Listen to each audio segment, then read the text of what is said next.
Ultimately ಕರ್ನಾಟಕದ ಪರ ಜಯ ಸಿಕ್ಕಿದೆ. ಆನಂತರ ಕೇಂದ್ರ ಸರ್ಕಾರ ಅಧಿಸೂಚನೆ ಹೊರಡಿಸಿದೆ.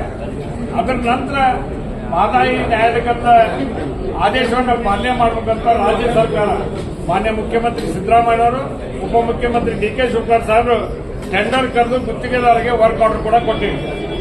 ಇಂತಹ ಸಂದರ್ಭದಲ್ಲಿ ಗೋವಾದ ಮುಖ್ಯಮಂತ್ರಿ ಗೋವಾ ವಿಧಾನಸಭೆಯಲ್ಲಿ ಯಾವುದೇ ಕಾರಣಕ್ಕೂ ಕೇಂದ್ರ ಸರ್ಕಾರ ಒಪ್ಪಿಗೆ ಕೊಡಂಗಿಲ್ಲ ಅಂತ ಹೇಳಲಿಕ್ಕೆ ಇವ್ರು ಯಾರು ಹೇಳಕ?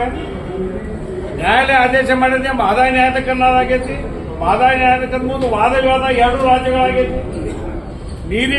ನೀರಿ ಒಂದು ಸಂಸ್ಥೆ ಪರಿಸರಕ್ಕೆ ಯಾವುದೇ ಹಾನಿ ಇಲ್ಲ ಅಂತ ಹೇಳಿ ಕೇಂದ್ರ ಸರ್ಕಾರದ ಆಧೀನದಲ್ಲಿರ್ತಕ್ಕಂಥ ಸಂಸ್ಥೆನ ಅನುಮತಿ ಕೊಟ್ಟೈತಿ.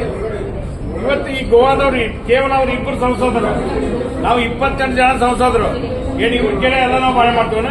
ಇವತ್ತು ಅವ್ರಿಗೆ ಹಾಲು ನಿಲ್ಲಿಸ್ಬಿಟ್ವಿ ಅಂದ್ರೆ ಕುಡಿಯಕ್ಕೆ ಹಾಲಿಲ್ಲ, ಅವ್ರಿಗೆ ಕಾಯಿಪಲ್ಯ ನಿಲ್ಲಿಸ್ಬಿಟ್ರೆ ಪಲ್ಯ ಮಾಡಕ್ಕೆ ಅವ್ರಿಗೆ ಕಾಯಿಪಲ್ಯ ಇಲ್ಲ. ಅಲ್ಲಿ ಒಂದು ಸೌಹಾರ್ದತ ರಾಜ್ಯಗಳು, ಒಂದು ರಾಜ್ಯ ಒಂದು ಬಾಜು ರಾಜ್ಯಕ್ಕೆ ಅನುಕೂಲ ಮಾಡ್ತಕ್ಕಂಥದ್ದು.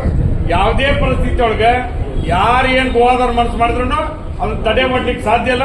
ಕೇಂದ್ರ ಸರ್ಕಾರಕ್ಕೆ ಮಾನ್ಯ ನಮ್ಮ ಸಚಿವರಾದಂಥ ಪ್ರಹ್ಲಾದ್ ಜೋಶಿ ಸಾಹೇಬರಿಗೆ ವಿನಂತಿ ಮಾಡಿ ತಕ್ಷಣ ಇದು ಮಾಡ್ಬೇಕಂತ ಹೇಳಿ ಇವತ್ತು ಮಾನ್ಯ ಮುಖ್ಯಮಂತ್ರಿಗಳಿಗೆ ನಾನು ಸರ್ವಪಕ್ಷದ ಸಭೆ ಕರಿಬೇಕು ಅಂತ ಪತ್ರವನ್ನು ಕೂಡ ಕೊಡುತ್ತೇನೆ. ಯಾರು ಸುಳ್ಳು? ಅವ್ರಿಗೆ ಕೇಂದ್ರ ಸರ್ಕಾರ ಮಾತಾಡೋಕೆ ಗೊತ್ತಿಲ್ಲ. ಎರಡು ರಾಜ್ಯದ ಮಾತು ನಡೀತಿತ್ತು, 28 ಜನ ಸಂಸದರು ನಡೀತಿದ್ದ ಕೇಳಬೇಕಾಗಿದೆ. ಭಾರತೀಯ ಜನತಾ ಪಾರ್ಟಿ ಅವ್ರು ಮಾತಾಡ್ತಲ್ಲ, ಯಾಕೆ ಈ ವಿಷಯಕ್ಕೆ ಮಾತಾಡ್ತಾ ಇಲ್ಲ? ಏನವ್ರು ನಮ್ಮ ರಾಜ್ಯಕ್ಕೆ ಬೇಡಾಗಿದೆ?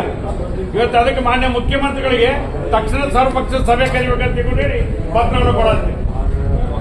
ಉಪಮುಖ್ಯಮಂತ್ರಿಗಳಿಗೆ ಅವ್ರಿಗೆ ಕೊಟ್ಟು ಸರ್ವಪಕ್ಷದ ಸಭೆ ಕರೀರಿ, 28 ಜನ ಸಂಸದರು ಬರಲಿ, ರಾಜ್ಯದ ನಿಲ್ಲದ ಬಗ್ಗೆ ಪತ್ರ ಕೊಡ್ಲಿ.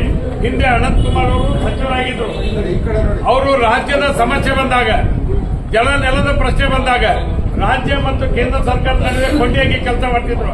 ಆ ಕೆಲಸವನ್ನ ಇವತ್ತು ಪ್ರಹ್ಲಾದ್ ಜೋಶಿ ಅವ್ರು ಮಾಡಿ ನಮಗೆ ನ್ಯಾಯವನ್ನ ಕೊಡಿಸ್ಬೇಕಂತ ಹೇಳಿ ಮನವಿ ಮಾಡ್ತೀವಿ.